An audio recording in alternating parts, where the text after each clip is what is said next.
This is Indonesia, Australia's near neighbour, yet with many parts that feel as remote as anywhere on Earth. This nation of over 17,000 islands, a melting pot of 1,300 distinct ethnic groups and cultures, is where we plan to explore. Transportation methods can be limited in these far-flung places, but we have our Dreamtime, not only our means of travel, but also our floating home. We invite you to sail along with us on our 41-year-old ketch as we set out on an adventure of a lifetime. Welcome to Season 4, Dreamtime in Indonesia. In the last episode, you saw our great stop at Pulau Bonerate, checking out the amazing craftsmanship of the traditional timber boat builders here and spending a day mixing with the incredibly friendly locals. Then our day ended on a dramatic note when our friend's unattended catamaran went on its own little 1.5 nautical mile cruise. Luckily, after a mad dinghy dash across the channel, we caught up with a drifting cat just as it was about to run aground on the neighbouring island's fringing reef. After retrieving the hanging anchor and chain, we were able to motor the cat back to the harbour, where a very relieved skipper was reunited with his boat. It wasn't perfect timing after such a big day, but we elected to anchor up at 2 in the morning for our 90-mile passage to the southwest to the island of Gili Bodo. We had anchored at this island back in 2011 when we sailed Indonesia as crew on the sloop Nay Hassel, and we were really looking forward to revisiting what we remembered as an idyllic stop. After motoring through the darkness, we expected the wind to fill in after the sun rose, but it never reached any real sailable strength. So despite setting all 4 sails, we found we still needed the assistance of the engine, albeit at very low revs.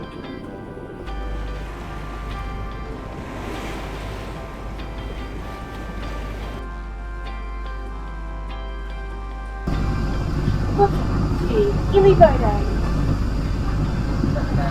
Yeah, Gili Bodo. So, in actual fact, this is the first of our islands that we are revisiting. So, all the others that we've been to, we've never been to before. This is the first. Oh, we got that. Yeah. Because we know the monkeys are there.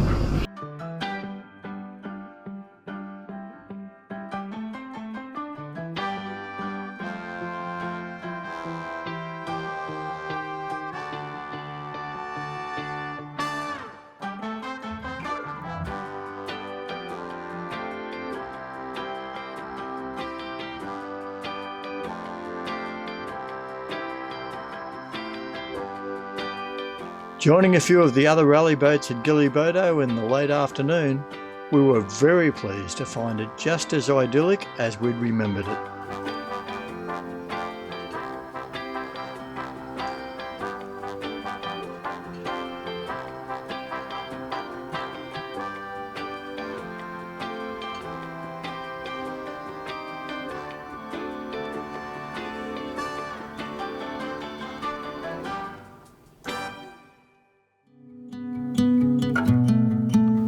We spent the next couple of days simply enjoying Gili Bodo above, on and under the water.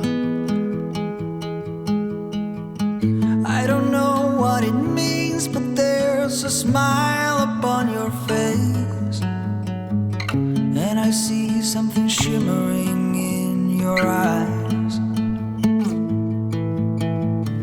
And they say if you want to glimpse the future, you need space. And you said you'll put down your morning guns. Would you follow me to wonders? Take my hand and walk beside me in a world of thunder. Fear is an imposter. When you look at me this way, I find it hard to not give in. Ooh.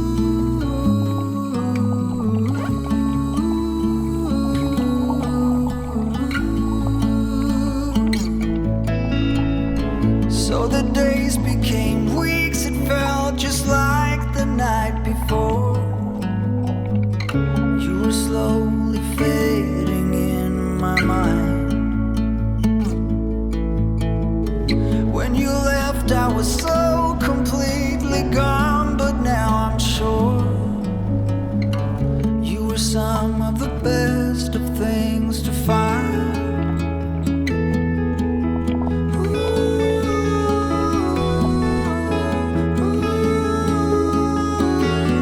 Would you follow me to wonders?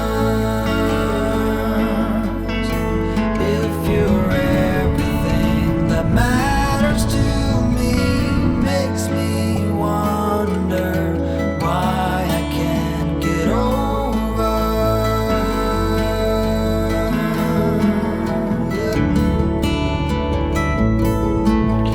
What's going on here? We're watching the sunset. Hello, Mr. Rob. What, are you like part seal or something, are you? We're water level sunset. We can't, I'm going to drown, Rob, really.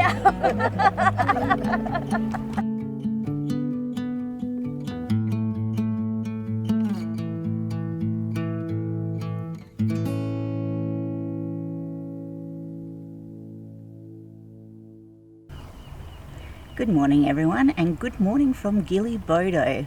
What a stunning place Gili Bodo is. We've had a couple of days here with the most amazing weather. Just, yeah, perfect, absolutely perfect. There is monkeys down on the beach, lovely coral. Oh, the fish just jumped. Lovely coral to snorkel around, and just a nice time to relax. It really has been wonderful. This is the first stop that we have now done that's doubled up on our trip back in 2011. So Gili Bodo is just one of those places we remember how gorgeous it was, and it hasn't changed. It's just wonderful to be here. But on we go today, and this is the start of our Motor to Indonesia rally, because we're in the wind shadow of the actual island, and the island is huge with great big volcanoes and everything else. Those southeasterly trade winds just don't get here. So we will have this sort of weather and motoring weather for along the rest of this coast, actually, of Flores, but also then into Sumbawa, Lombok and Bali before we have decent wind again. But who's complaining when it's like this? It's just gorgeous. Not only can we see our anchor buoy, we can look down into the water and see our anchor buried in the sand. Stunning place. And how deep are we? About 8 metres? 13.1. 13.1 metres, and we're looking at the anchor on the bottom.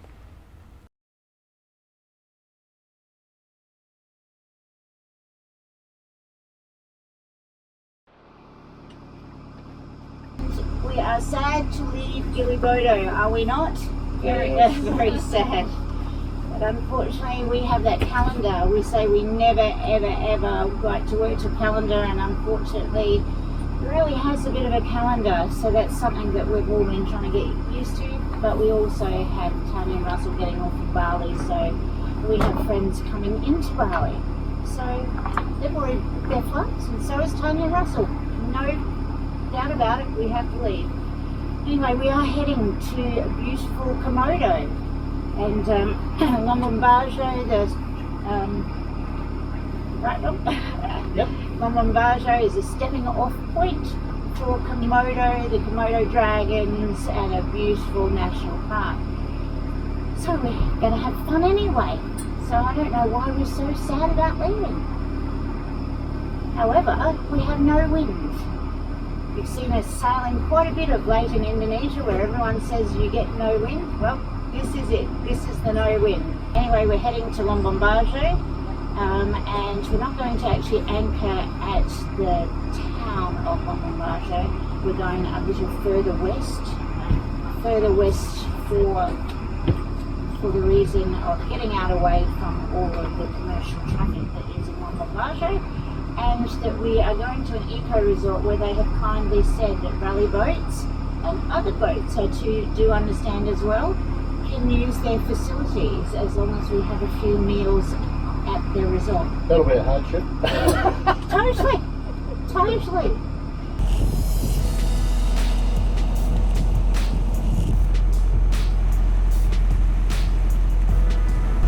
We might be motoring, but it's no hardship. What a glorious day. The water's just such a beautiful colour. And these spectacular islands that we're motoring on by. Yep, looking forward to getting into Komodo. So we have a super yacht towing a large tender and then a third boat following along. Through the binoculars it looks like the third boat is security. Wonder who's on that super yacht. It looks like Labuan Bajo has grown a little bit since we were here back in 2011. High rises now.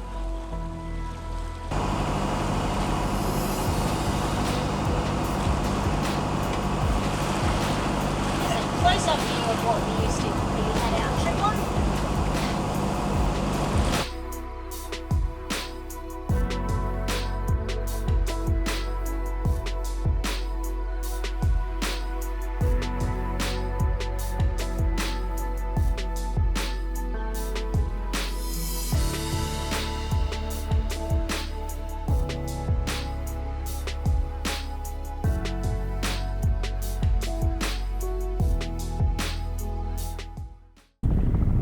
Well, good morning all. Today is chore day. Like everyone, we have chores as well. It's not all about champagne sailing on our Dreamtime, though we'd like it to be, but today is getting the washing done, getting the rubbish off the boat, and also filling jerry cans.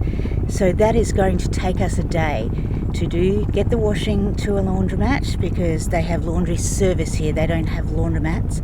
So we'll get it to the laundry service first thing this morning.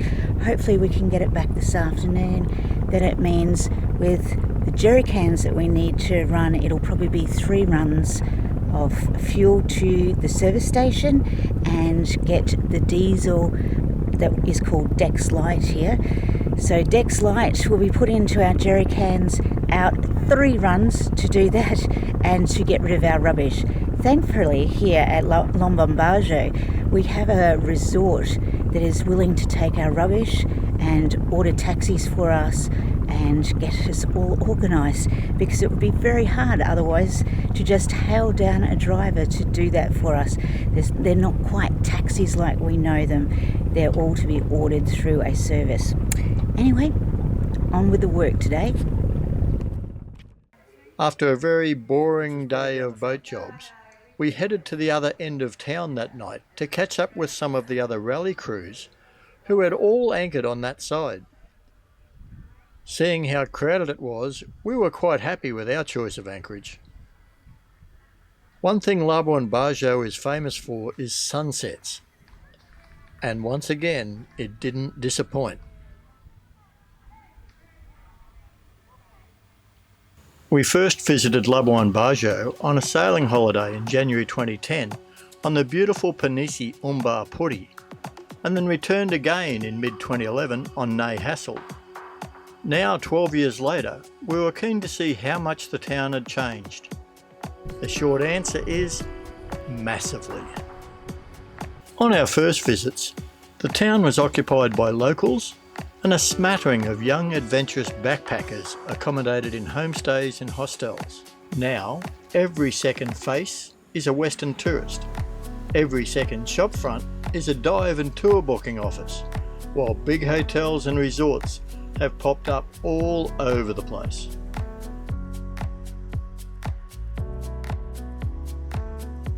What had been a relatively quiet harbour is now packed full of boats ready to transport thousands of visitors a day into the Komodo National Park. When we were here in 2011, this place, the Mediterraneo, became our local. It was our favourite hangout. We were so looking forward to coming back and just reliving those times, but unfortunately it appears the Mediterraneo died of COVID. Rest in peace, 2020.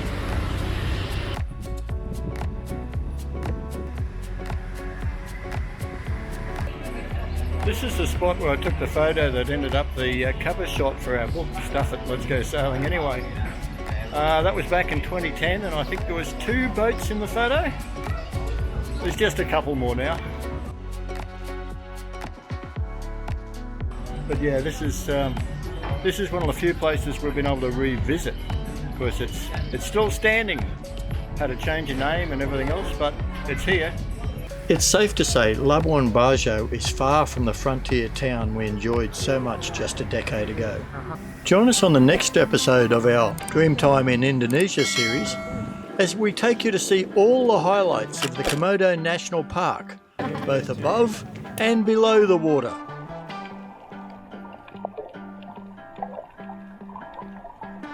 There be dragons too.